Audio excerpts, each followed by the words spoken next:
안녕하세요. 뉴욕 주립대학교를 졸업하고 뉴욕에서 5년간 커리어를 쌓은 후 지금은 스튜디오 O라는 디자인 회사의 대표 이재입니다. 미국 대학 생활은 어떨까? 많은 분들이 궁금해하셔서 영상을 만들어봤습니다. 친구들은 어떻게 사귀었는지, 학점 관리는 어떻게 했는지, 장학금은 어떻게 받았는지, 알바는 했는지, 동아리 활동은 어땠는지 지금까지 많이 받았던 질문들을 중심으로 제 경험을 들려드릴게요.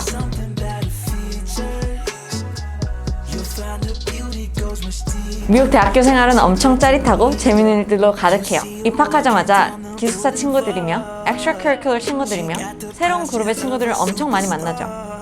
게다가 파티는 얼마나 많은지 정신없이 파티를 하다 보면 1학년이 다 지나갔을 수도 있어요. 1학년 때 기숙사에 들어가는데 기숙사에서 가장 먼저 친구를 사귀게 되고 학년이 올라갈수록 전공 과목을 같이 듣는 친구들이 생기게 돼요. 될 수 있으면 1학년 때는 무조건 기숙사를 사는 걸 추천드려요. 그래야 친구들을 쉽게 사귈 수 있거든요. 저는 초기에 기숙사 친구들을 많이 만나다 나중에 공대 친구들과 함께 동고동학하며 졸업을 했는데요. 그리고 여기서 두 번째 팁. 웬만하면 한국 친구들을 먼저 사귀거나 한국인 그룹에 들어가려고 노력하지 마세요. 저는 절대 한국 사람이 싫거나 그래서 그런 게 아닙니다. 하지만 여러분들은 영어를 배우러 간 거잖아요. 적어도 학기 초에 친구를 사귀는 기간에는 주변에 있는 좋은 현지 친구들을 먼저 사귀는 게 중요합니다. 한국 커뮤니티에는 나중에라도 들어갈 수 있고요. 이런 말 있잖아요. People who care don't mind, people who mind don't care. 여러분이 영어를 배우려고 한국 커뮤니티에 소홀해져도 친해질 사람들은 그걸 존중해주고 친해진답니다.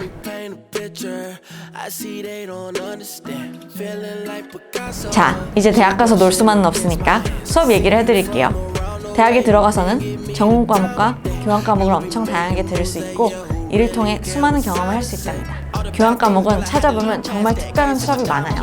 예를 들어 저는 교환 과목으로 스노보드를 타는 수업을 들어본 적도 있고 Relaxation and Imagination이라는 좀 엥? 소리가 나는 수양을 하는 수업도 들어본 적이 있어요.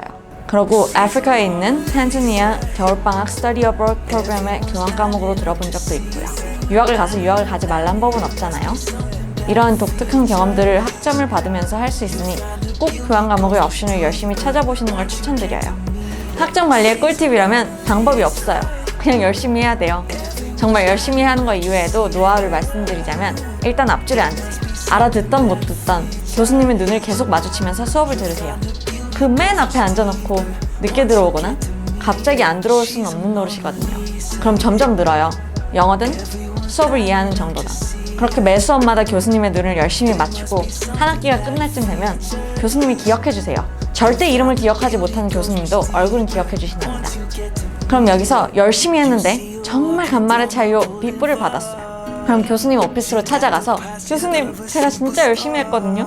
근데 간발의 차이여서 혹시 엑스트라 크레딧 할 수 있는 뭔가를 주시면 안 될까요? 라고 물어보면 100% 중 99%의 교수님들은 여러분이 매번 보는 수업의 레이저를 기억하시고 A-를 올릴 수 있는 과제를 하나 주시거나 아예 그냥 올려주시는 교수님도 계세요. 그리고 학점을 유지하는 또 하나의 팁이 있어요. 만약 정말 자신 없는 수업이 있다면 Pass or Fail로 트랜스퍼가 가능한 학교에서 인터넷 수업을 수강하세요. 예를 들어 이 수업 진짜 자신 없다. 그리고 전공 과목도 아니어서 다른 학교에서 들을 수 있다 하면 겨울방학이나 여름방학 동안 인터넷으로 듣고 학점을 이수받으면 Pass or Fail로 계산되면서 열심히 갖고 왔던 학점에 자신 없던 교환 과목이 구멍을 내는 불상사는 막을 수 있어요. 전 화학을 그렇게 했거든요. 저는 물리공학 쪽이라 정말 죽어도 자신이 없어서 그렇게 했답니다. 그리고 이건 나중에 시험을 봐야 되는 전공을 가진 사람들, 예를 들어 의대, 공대, 건대를 위한 팁인데요. 학교 수업을 하면서 학기 말에 모든 전공 과목을 한 장의 서머리로 해놓으면 정말 좋습니다. 학기를 마친 직후에는 머릿속에 따끈따끈하게 있기 때문에 쭉 정리하는 게 그렇게 어렵지 않아요. 그런데 그렇게 해놓으면 대학 생활의 모든 걸 Fundamental Engineering Exam이나 나중에 Medical Exam 같은 걸 준비할 때 대학교에서 배웠던 내용을 싹 리뷰할 수 있는 엄청난 자산이 됩니다. 저도 미국에서 기사 시험을 볼 때 정말 모아놨던 서머리만 읽고도 시험 준비를 할 수 있을 정도로 내용 정리를 할 수 있었거든요. 그러고 오래 공부해야 하는 전공은 특히나 도움이 되니까 대학에 들어가자마자 한번 해보세요.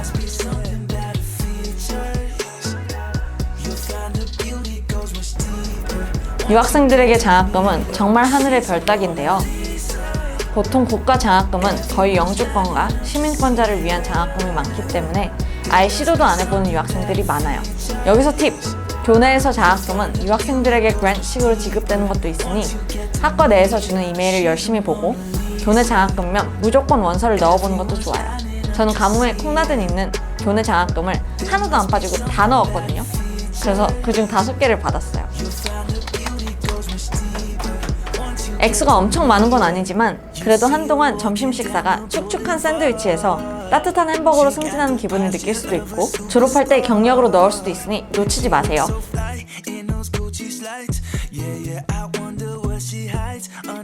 미국 대학교에서 extracurricular는 대학생활의 꽃이라고 볼 수 있습니다.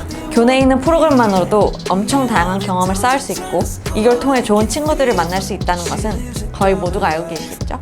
extracurricular 활동을 통해 자신에 대해 더 알아갈 기회를 만들고 더 나아가 취직에 도움이 되는 이력의 내러티브를 만들 수 있습니다.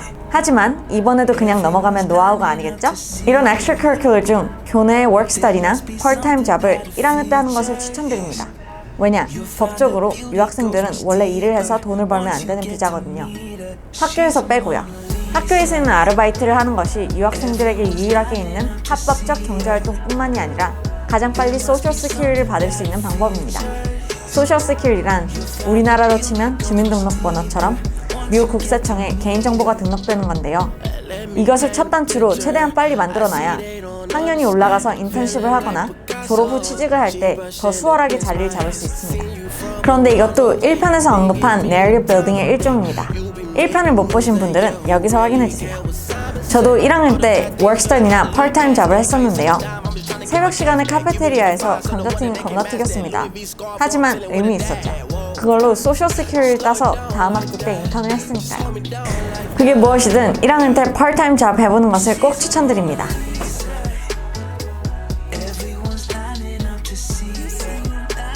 대학생을 알차게 보내기 위해서 여름방학에 할 수 있는 것들이 엄청 많습니다. 일단 4가지 정도를 정리해서 추천드리겠습니다. 일반적으로 서머 프로그램은 보통 건축이면 건축, 프로그래밍이면 프로그래밍 같은 토픽을 가지고 여름방학 3개월 동안 하나에 집중해서 배우는 걸 말합니다. 만약 집중해서 배워보고 싶었던 토픽이 있다면 여름방학을 통해 몰두하고 그걸 나중에 이력으로 쓸 수 있는 엄청 좋은 기회입니다. 저는 서머 프로그램으로 하버드 대학교에서 디자인 디스커버리라는 프로그램을 했었는데요. 저는 공대생이었지만 디자인 영역에서 새로운 인사이트를 얻을 수 있는 좋은 기회였습니다. 보통 고등학교 때 서머스쿨은 수업을 패스하지 못한 친구들이 듣는 경우가 많은데요. 오히려 대학교 때는 좀 더 많은 수업을 미리 들어 조기 졸업을 할 수 있도록 사용하는 경우가 많습니다. 저도 서머스쿨과 윈터스쿨을 항상 들어 조기 졸업을 했는데요. 학기 중에 수업이 너무 많은 게 싫은 친구들에게도 추천합니다. 서머 잡이나 인턴십은 보통 3, 4학년들이 하게 되는데 자신이 전공을 살려 졸업 후 가고 싶은 회사의 문화를 미리 체험하거나 지금 자신의 전공이 적성에 맞는지를 확인하기 위해 인턴십을 합니다. 대기업에서는 여름 인턴십 경험을 정말 중요하게 생각하는데요.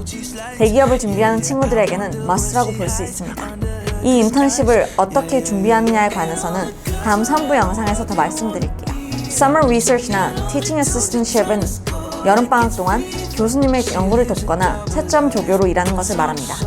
이것은 꼭 여름에 하지 않아도 되지만 석사 박사 학위를 생각하는 친구들에게는 2주간의 짧은 겨울방학보다 훨씬 긴 3개월의 여름방학 동안 집중해서 해보는 것을 추천드립니다. 정말 하이어 에듀케이션에 몸담는 것이 어떤 느낌인지 시뮬레이션을 할 수 있는 좋은 기회입니다.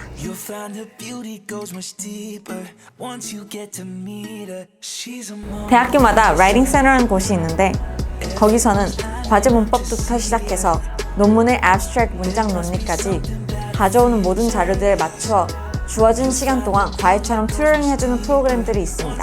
저는 라이팅 센터를 꼭꼭 활용하는 것을 강추합니다. 보통 캘린더로 매주 시간표에 사인업해서 튜터와 매칭되는 시기인데요. 저는 특정한 자료가 없더라도 매주 2-3타임 정도는 사인업해가지고 하고 있던 과제를 보여준다든지 아니면 그동안 궁금했던 라이팅 방법론이나 어떻게 하면 글을 더 잘 쓸 수 있는지에 대해 물어봤어요. 거기에서는 보통 영문과 대학원생들이나 초빙 교수님들이 와서 가르쳐 주시는데요. 이렇게 1대1로 내 영어에 집중할 수 있는 시간은 정말 귀한 시간이니 꼭 활용하시길 바래요. 아, 참, 공짜입니다. 아니, 낸 학비에 다 들어있으니 더 열심히 다녀야겠죠? 지금까지 저의 미국 대학생활 경험을 나누었는데요.